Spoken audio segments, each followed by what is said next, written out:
The preservation chamber of the Zixtheri Confederation stretched across 3 kilometers of crystalline infrastructure, a testament to millennia of galactic dominance.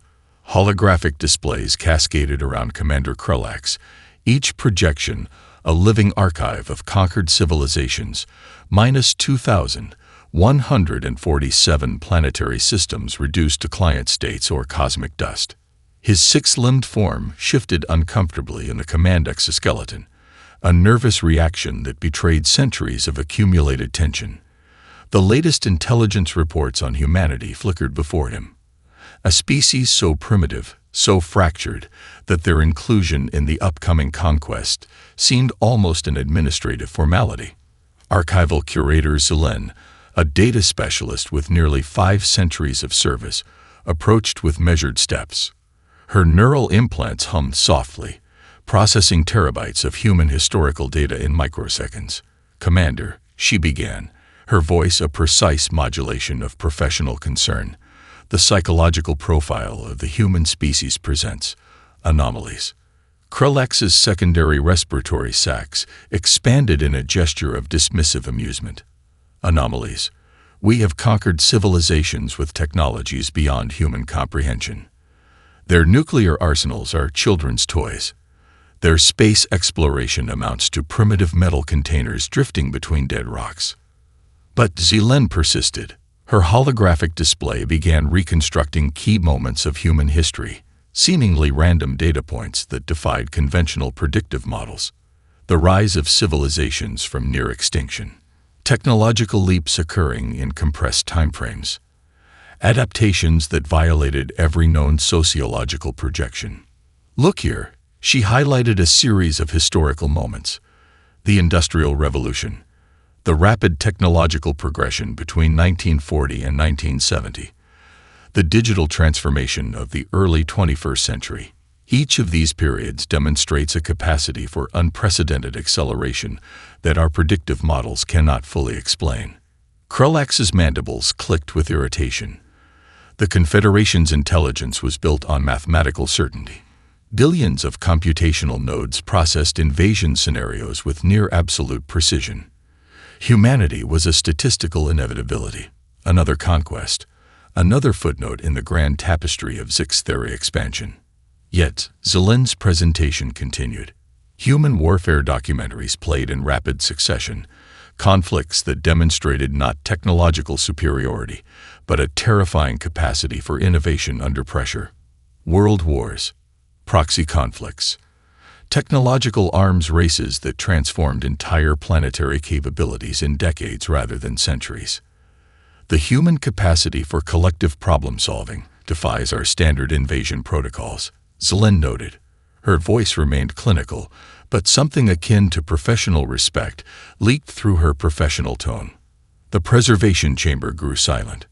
Thousands of senior strategists, their neural networks interconnected, processed the presentation. Most dismissed the concerns. A few, those with longer service records and more nuanced historical perspectives, felt a subtle tremor of uncertainty. Krulax reviewed the final invasion preparation matrix. 17,000 capital ships. Quantum-fold technology that could devastate entire planetary systems in microseconds. Adaptive shield technologies that had neutralized civilizations far more advanced than humanity's current capabilities. Yet Zelen's final projection gave him pause. A compilation of human responses to existential threats, not just military actions, but collective human behavior when cornered. Scientific breakthroughs emerging from crisis. Technological innovations born from seemingly impossible constraints. The Zixtheri had a fatal computational weakness. They understood civilizations through predictive models. Humanity seemed to operate outside those models. A species that didn't just adapt, but transformed entire paradigms of conflict and survival. Projected conquest probability, Zelen concluded, shows unexpected variability. Krulax waved the concern away. Mathematical models were mathematical models. The Confederation had conquered 2,147 planetary systems. Humanity would be 2,148. But deep within his neural network, a forgotten subroutine, an ancient survival algorithm passed down through countless successful invasions, began to pulse with an unfamiliar sensation. Something that, in the vast computational language of the Zix theory, might almost be described as fear. The invasion countdown began. 17,000 ships prepared to fold into human space. Humanity remained utterly unaware. For now, the first wave of the Zix theory assault began with mathematical precision, a cascading electromagnetic pulse designed to shred every technological infrastructure on Earth's surface. 17,000 ships emerged from quantum-fold spaces, their weapon signatures a symphony of calculated destruction. In the United Earth Defense Initiative's Underground Command Center, Dr. Elena Rodriguez watched the incoming signal with a predator's calm. Her team, a global network of the most brilliant minds humanity could assemble, had been preparing for this moment for decades. "Incoming pulse," announced Major James Chen, his fingers dancing across a holographic interface that seemed to breathe with living intelligence, magnitude consistent with complete network shutdown. But nothing went according to the Zix theory's perfect calculations. The electromagnetic pulse hit Earth's defensive grid and disappeared. Not neutralized, not absorbed, simply redirected. Pulse fractured, Chen reported, a hint of satisfaction cutting through his professional tone. Network nodes are dynamically redistributing. It's like watching water flow around a stone. What the Zix theory didn't understand was that humanity's technological infrastructure was no longer a traditional network. It was an organism, a living, breathing system of interconnected intelligence that had been deliberately engineered to be post-catastrophic. Every military installation, every communication center, every critical infrastructure point had been redesigned with one core principle: survival through adaptive complexity. The pulse that should have crippled Earth's defenses instead triggered a cascading response that the alien invasion force could never have anticipated. In Beijing, a military communication hub detected the incoming energy wave. Instead of fighting the pulse, it did something unexpected. It became a conduit. The electromagnetic energy was not just absorbed but transformed, redirected through a global mesh of quantum-entangled communication nodes. Dr. Rodriguez's team had spent years developing what they called the Distributed Resilience Protocol, a system where no single point of failure could compromise the entire network. Each node could function independently, yet remain part of a greater whole. "They're hunting our communication signatures," she muttered, watching the alien fleet's initial probing attacks. "Let's give them something to hunt." Across the planet, seemingly random communication bursts began to emerge. To the Zix theory's computational systems, it looked like chaos. To the humans, it was a carefully orchestrated dance. Intercepted Zix theory communication channels began picking up human transmissions that defied all expected patterns. Technical data, historical records, mathematical proofs. Each transmission was a weapon, not of destruction, but of psychological warfare. Commander Krellax watched in mounting confusion as his invasion fleet's communication networks became contaminated. Human data streams introduced computational anomalies that their defensive systems couldn't immediately classify or neutralize. It was more than a defensive response. It was a form of technological jujitsu. The first Zix theory cruiser exploded not from a direct weapon strike, but from its own systems being turned against it. The hack was so elegant it bordered on art, a solution that demonstrated not just technological capability, but a fundamental reimagining of conflict itself. "They're laughing," whispered Zilen, monitoring the communication channels. The human transmissions carried an undertone of sardonic humor that was impossible to quantify, but unmistakably present. In orbit, the first wave of the Zix theory invasion began to unravel. Ships that should have been unstoppable found their quantum-fold technologies compromised. Communication networks became labyrinths of misdirection and calculated chaos. What should have been a surgical strike became a cascading system failure. Major Chen looked up from his console, meeting Dr. Rodriguez's eyes. No words were necessary. They both understood what was happening. Humanity wasn't just defending. They were rewriting the rules of engagement. The invasion had begun, and nothing, absolutely nothing, was going according to the Zixthuri's perfect calculations. Deep beneath the Cheyenne Mountain complex, what the world knew as the United States Strategic Command had transformed into something far more extraordinary. What appeared to be a standard military installation was now the beating heart of humanity's most advanced technological defense network, a living, breathing system that defied every conventional understanding of warfare. Dr. Aisha Okonkwo stood at the center of a holographic orchestration chamber, her fingers dancing across quantum interfaces that seemed to breathe with living intelligence. Around her, a global team of scientists, military strategists, and AI specialists worked with a synchronicity that would have been impossible just a decade earlier. "Alien technological signature detected," announced Dr. Marcus Chen, his voice calm despite the magnitude of the moment. "Quantum fold propulsion system, gravimetric shield harmonics, adaptive combat networking." Aisha's neural interface, a subtle bio-integrated system that merged human intuition with computational precision, began parsing the alien technologies in real time. What the Zixthuri saw as their most advanced systems, humans saw as an intricate puzzle waiting to be deciphered, dismantled, and reimagined.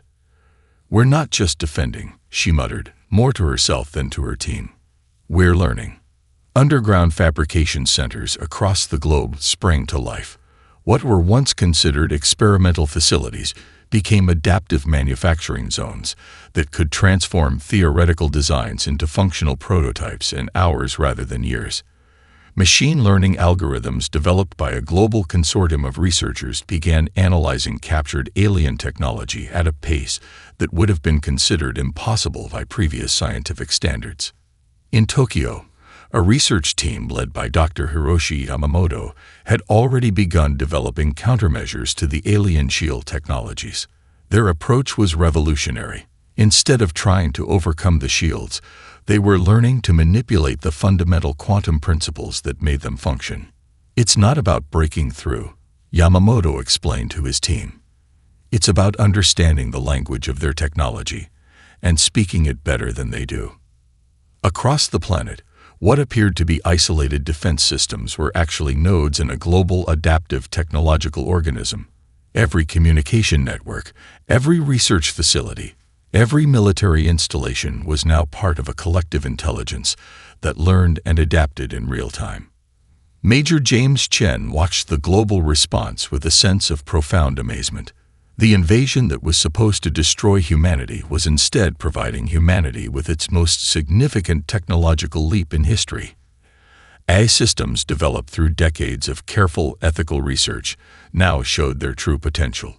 These were not simple computational tools, but adaptive intelligence networks that could process alien technological signatures, develop countermeasures, and distribute solutions globally in milliseconds. In the Cheyenne Mountain complex, Aisha's team was doing something unprecedented. They weren't just analyzing alien technology. They were creating hybrid systems that merged human creativity with the captured alien designs. A captured Zixthuri quantum communication module that should have taken decades to understand was being comprehensively mapped, understood, and improved upon in hours. The alien technology was a blueprint, and humanity was rewriting the entire architectural plan. "Quantum entanglement communication protocols," Dr. Chen announced, now operating at 287% of original alien design efficiency. The number meant nothing to an outside observer, but to the team, it was a declaration of war. Humanity wasn't just surviving. They were evolving. Commander Krulax, monitoring the invasion's progress from his command ship, began to receive reports that defied all computational models. Weapon systems that should have been invulnerable were being systematically understood and countered. Communication networks that represented millennia of Zixthuri technological development were being infiltrated and transformed. What was happening was more than technological warfare. It was a fundamental reimagining of conflict itself. The Zixthuri had come to conquer. Humanity was learning to dance, and in this dance, the humans were beginning to lead. The transmission began quietly, almost imperceptibly. At first, the Zix-Theri communication networks interpreted it as interference, background noise, a statistical anomaly to be filtered and discarded. But as the human broadcasts continued, something extraordinary happened. The messages were not attacks. They were stories. Curator Zilin was the first to recognize the true nature of the transmission. While her fellow strategists focused on technological countermeasures, she had been meticulously analyzing the human communication patterns.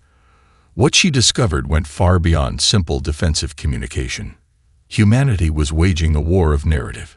Each transmission contained carefully curated historical records, moments of impossible survival, technological breakthroughs born from absolute desperation, tales of civilizations that had faced extinction and transformed their very existence in response. The Battle of Thermopylae played alongside the Manhattan Project. The Berlin airlift intersected with the Apollo moon landing. Stories of human innovation, resilience, and collective determination began to flood every Zix-Theri communication channel. In the invasion command ship, Commander Krelax watched in mounting confusion as his soldiers began to exhibit unprecedented behavioral anomalies. The transmissions were doing something that no weapon could achieve. They were fundamentally altering psychological warfare doctrine. Dr. Elena Rodriguez had designed the psychological warfare protocols with a profound understanding of technological and cultural communication. "We're not just defending," she explained to her team. "We're rewriting the entire concept of conflict." The human transmissions carried an impossible quality, a combination of technical precision and emotional resonance that the Zix-Theri computational systems could not quantify. Each story was a weapon, each historical moment a strategic transmission. A broadcast would begin with precise scientific data, quantum mechanics, advanced engineering principles, and seamlessly transition into a narrative about human survival. The Apollo 13 mission played alongside complex mathematical proofs. The reconstruction of Darwin's finches merged with advanced genetic engineering concepts. The Zix-Theri had conquered thousands of civilizations by understanding them as computational problems. Humanity presented itself as something entirely different, a living, breathing narrative of continuous transformation. Zilin's neural implants began to malfunction, not through external attack, but through an overload of contextual complexity. The human transmissions were introducing computational paradoxes that her systems could not resolve. "They're communicating in fractals," she whispered, her voice a mixture of professional fascination and genuine terror. Intercepted communications revealed something even more disturbing. The humans weren't just defending. They were treating the invasion as a collective challenge, a species-wide problem to be solved with the same creativity they had applied to every other existential threat in their history. Global communication networks showed something unprecedented. Instead of panic, there was a sense of collective determination. Research facilities were being repurposed. Educational institutions were being transformed into adaptive research centers. Every human institution was reorganizing itself in real time. The Zix-Theri had expected a linear response. They received a quantum transformation. Commander Krelax received reports that defied all computational models. Weapon systems were being understood and countered not just through technological means, but through a holistic understanding of the underlying principles. Manufacturing centers were being converted into adaptive research facilities faster than the invasion could track. What was happening was more than technological warfare. It was a fundamental reimagining of conflict itself. The psychological transmissions carried an undertone that was impossible to quantify, but unmistakably present, a combination of scientific precision, historical awareness, and an almost playful confidence. Humanity wasn't just fighting. They were evolving. And they were enjoying every moment of the process. The invasion that was supposed to end human civilization was instead providing humanity with its most significant opportunity for collective growth in history. The Zix-Theri had come to conquer. Humanity was learning to transform. The underground research facility beneath the Atacama Desert was unlike any scientific installation in human history. What had once been a joint international research center had transformed into humanity's most advanced technological forge, a place where the impossible was not just imagined, but systematically deconstructed and reimagined. Dr. Aisha Okonkwo stood before a dissected Zix-Theory shield generator, her augmented reality interface painting intricate quantum diagrams across the device's exotic metamaterials. Around her, a team of researchers from 47 different nations worked with a synchronicity that would have been unimaginable just months earlier. "It's not just technology," she explained to her team, her voice carrying the excitement of a scientist on the precipice of a fundamental breakthrough. "It's a language we're learning to speak." The captured alien technology was more than a weapon or a defensive system. It was a Rosetta Stone of technological possibility. Dr. Hiroshi Yamamoto from the Tokyo Research Node approached with a holographic projection of quantum entanglement algorithms. "Look at the communication protocols," he said, his fingers dancing through the holographic interface. "They're thinking in three-dimensional computational spaces we've only theorized about."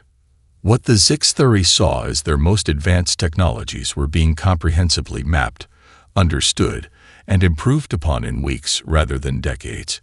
Each captured piece of alien technology became a global research project, with teams around the world working in near-perfect synchronization. A quantum communication module that should have taken generations to understand was being comprehensively dismantled, its fundamental principles not just copied, but reinterpreted through a distinctly human lens of creativity and adaptive thinking. Dr. Maria Rodriguez, leading the material science team in Sao Paulo, had already begun developing hybrid metamaterials that combined captured alien technology with human innovation. "We're not just reverse engineering," she explained during a global research briefing. "We're creating something entirely new." The research process was itself a form of warfare. Every captured alien system was treated as a complex puzzle, a challenge to be understood, dismantled, and fundamentally reimagined. In the Cheyenne Mountain Complex, AI systems developed through decades of careful ethical research showed their true potential. These were not simple computational tools, but adaptive intelligence networks that could process alien technological signatures, develop countermeasures, and distribute solutions globally in milliseconds. Commander Krelax received reports that defied all computational models. Weapon systems that represented millennia of Zix-Theory technological development were being systematically understood and countered. Defensive technologies that should have been incomprehensible to human scientists were being not just decoded, but improved upon.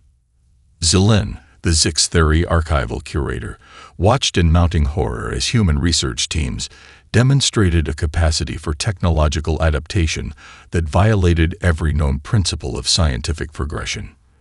"They're not just learning," she reported to the Confederation's High Command. "They're rewriting the fundamental rules of technological development." The research facility in the Atacama was more than a scientific installation. It was a living, breathing organism of human innovation.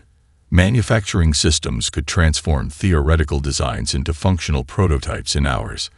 Machine learning algorithms developed by a global consortium of researchers analyzed captured alien technology at a pace that would have been considered impossible by previous scientific standards.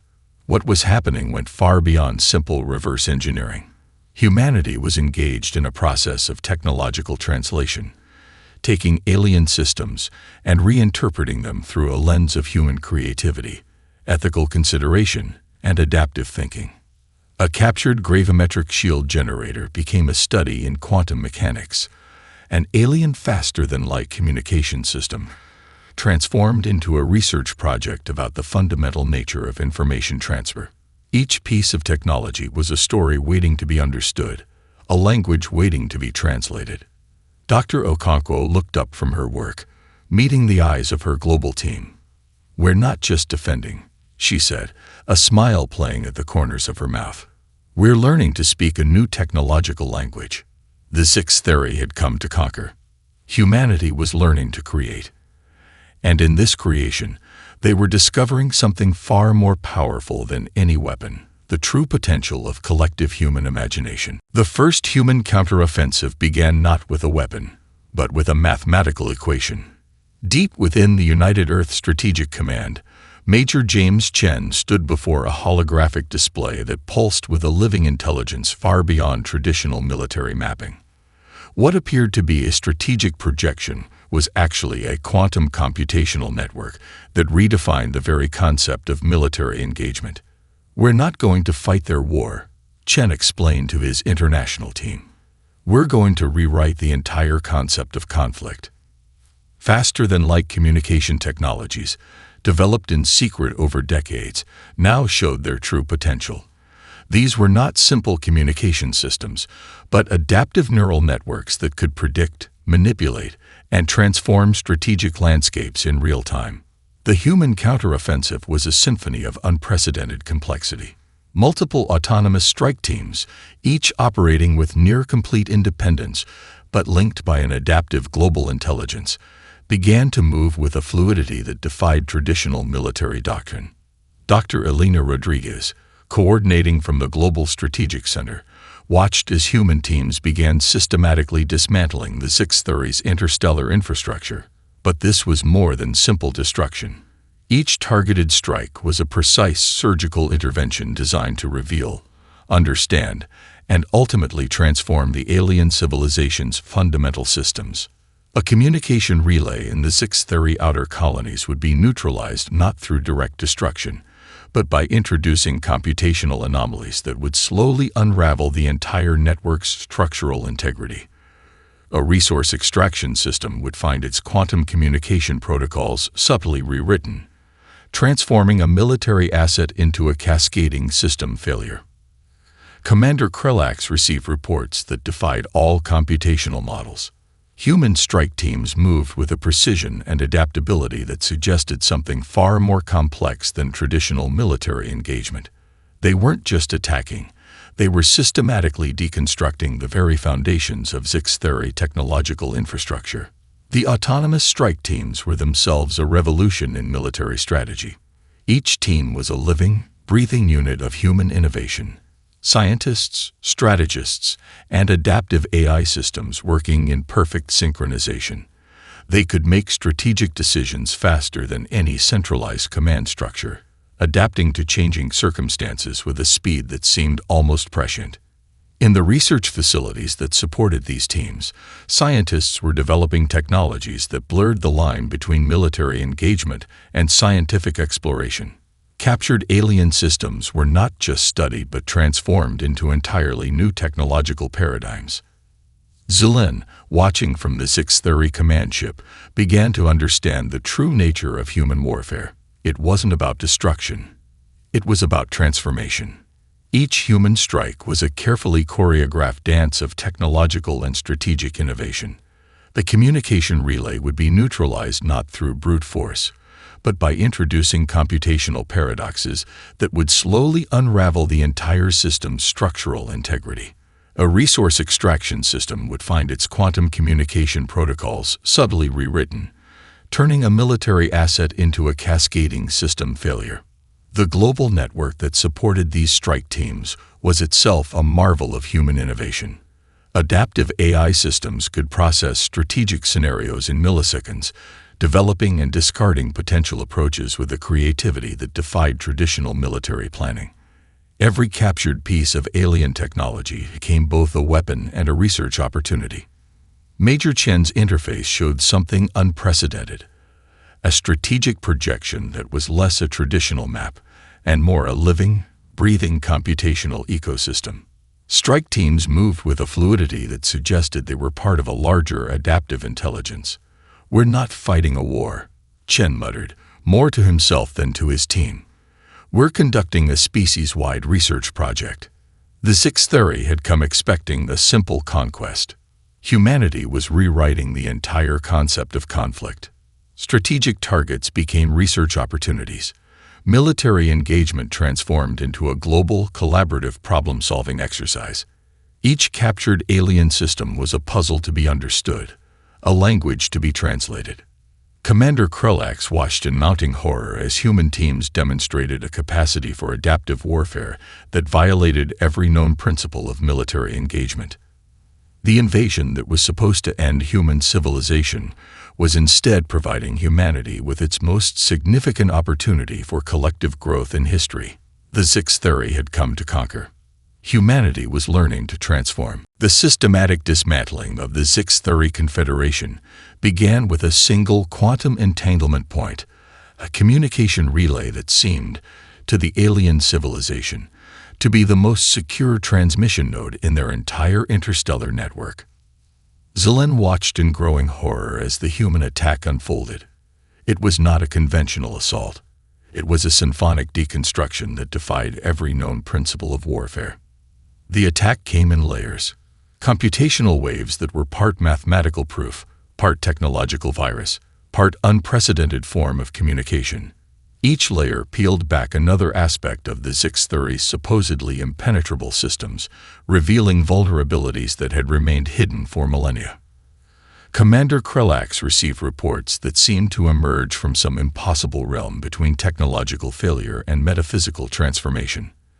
Entire strategic systems were not just being compromised, they were being fundamentally rewritten at their most basic computational levels. In the research facilities scattered across Earth, teams worked with a synchronicity that bordered on the miraculous. What appeared to be isolated research nodes were actually part of a global adaptive intelligence network that processed, analyzed, and responded to alien technological signatures faster than the Zix theory could comprehend. Dr. Aisha Okonkwo stood before a holographic display that mapped the systematic deconstruction of the alien infrastructure. Each point of attack was a carefully choreographed intervention, not just a military strike, but a complex scientific exploration. "We're not destroying," she explained to her team. "We're translating." The human approach was unprecedented. Communication relays were not simply neutralized, they were transformed into research opportunities. Resource extraction systems found their fundamental quantum protocols subtly rewritten, turning military assets into cascading systems of computational revelation. Major James Chen's strategic interface showed something that defied traditional military mapping. It was a living, breathing computational ecosystem where each strike was part of a larger adaptive intelligence. Strike teams moved with a fluidity that suggested they were part of a collective consciousness. The Zix theory had a fatal weakness they could never have anticipated. Their technological infrastructure was built on a fundamentally rigid computational model. Centuries of successful conquests had made them complacent, their systems increasingly inflexible. Humanity approached these systems like a complex language waiting to be understood. Each captured alien communication node became a Rosetta Stone of technological possibility. Quantum entanglement protocols were not just decoded but reimagined. Faster-than-light communication systems were transformed into adaptive research platforms. Zelen's neural implants began to malfunction as she watched the human intervention. It wasn't just an attack, it was a fundamental reimagining of technological engagement. The autonomous strike teams demonstrated a capacity for adaptive warfare that violated every known principle of military engagement. They could make strategic decisions faster than any centralized command structure, adapting to changing circumstances with a speed that seemed almost prescient. Commander Krulax watched as centuries of Zix theory technological supremacy began to unravel. The invasion that was supposed to end human civilization was instead revealing the true potential of collective human imagination. Entire star systems that had been part of the Zix theory infrastructure for millennia found themselves transformed. Communication networks became research platforms. Military installations turned into collaborative scientific exploration zones. Resource extraction systems were rewritten to serve principles of mutual understanding rather than conquest. "We're conducting a species-wide translation project," Major Chen muttered, more to himself than to his team. The human intervention was so profound, so fundamentally different from any form of warfare the Zix theory had encountered, that it defied traditional computational analysis. It was part scientific exploration, part linguistic deconstruction, part collective problem-solving exercise. Dr. Elena Rodriguez watched the global strategic display, a subtle smile playing at the corners of her mouth. Humanity wasn't just defending. They were transforming an entire alien civilization's understanding of conflict, communication, and collective potential. The Sixth Theory had come with systems they believed were unbreakable. Humanity was showing them the true meaning of flexibility. They had come to conquer. Humanity was learning to understand. And in that understanding lay a power far beyond any weapon. The trial of Commander Krulax was unlike any diplomatic proceeding in galactic history. It wasn't a moment of retribution. It was a systematic examination of an entire civilization's approach to existence, a profound, multilayered investigation that would reshape interstellar understanding for millennia to come. The United Earth Diplomatic Consortium had transformed the standard legal chamber into a living, breathing research environment. Holographic interfaces translated not just language, but contextual nuance. Neural network mediators processed communication at levels that went far beyond traditional interpretation. Dr. Elena Rodriguez led the diplomatic team, her approach a masterclass in transformative communication. "We're not here to punish," she explained to the gathered representatives from dozens of galactic civilizations. "We're here to understand."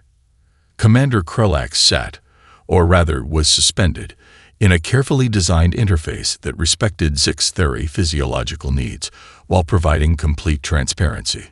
His neural networks were simultaneously being studied, analyzed, and engaged in a process that was part interrogation, part scientific exploration, part diplomatic negotiation. Zilin, the former archival curator who had been the first to recognize humanity's true potential, served as a critical translator, not just of language, but of entire conceptual frameworks. The proceedings revealed something extraordinary. The invasion wasn't just a military failure for the Sixth Theory. It was a fundamental breakdown of their entire civilization's understanding of existence. Humanity had done something unprecedented. They had not destroyed the Sixth Theory. They had transformed them. The captured Sixth Theory infrastructure was being systematically restructured, not as a conquered territory, but as a collaborative research zone. Military installations became scientific exchange centers. Resource extraction systems were reimagined as mutual development platforms. Major James Chen presented a comprehensive analysis that was part military report, part philosophical treatise. The human intervention had revealed fundamental flaws in the Sixth Theory's computational and social models, rigid systems that had remained unchallenged for millennia. "Conquest is a failure of imagination," Chen explained. "Communication is the true measure of intelligence." The galactic community watched in collective amazement. Humanity had faced an existential threat and transformed it into an opportunity for collective growth. The human approach defied every known principle of conflict resolution. Dr. Aisha Okonkwo demonstrated how the captured Sixth Theory technologies were being developed into collaborative research platforms. Quantum communication systems that were once weapons were now being used to create unprecedented scientific exchange networks. The trial was more than a legal proceeding. It was a comprehensive reimagining of interstellar relations. Representatives from other galactic civilizations watched with a mixture of terror and fascination. Humanity had not just survived an invasion. They had fundamentally altered the concept of interstellar engagement. Commander Krulax's testimony became a pivotal moment in galactic history, not a confession of defeat, but a profound analysis of the fundamental differences between the Sixth Theory's rigid computational approach and humanity's adaptive intelligence. "We saw conflict as a mathematical problem," Krulax explained, his neural translation systems revealing layers of meaning beyond simple language. "Humanity sees it as a conversation." The human approach was so fundamentally different that it defied traditional diplomatic and military understanding. They had transformed an invasion into a research opportunity, a potential extinction event into a moment of collective growth. Zilin, who had been the first to recognize humanity's potential, now served as a bridge between civilizations. Her analysis revealed the true depth of human potential, A species that didn't just survive challenges but transformed them into opportunities for collective understanding. The United Earth Diplomatic Consortium unveiled a new framework for interstellar engagement. It wasn't about conquest or defense. It was about communication, mutual understanding, and collective growth. Captured Zix theory technologies were being developed into collaborative research platforms. Quantum communication systems became bridges between civilizations. Resource extraction methods were reimagined as mutual development opportunities. The galactic community watched as humanity demonstrated something unprecedented: the ability to turn an existential threat into a transformative moment of collective growth. Commander Krelax's final statement became a moment of profound revelation. We came to conquer. We were taught to understand. The era of human expansion had begun, not through conquest, but through communication.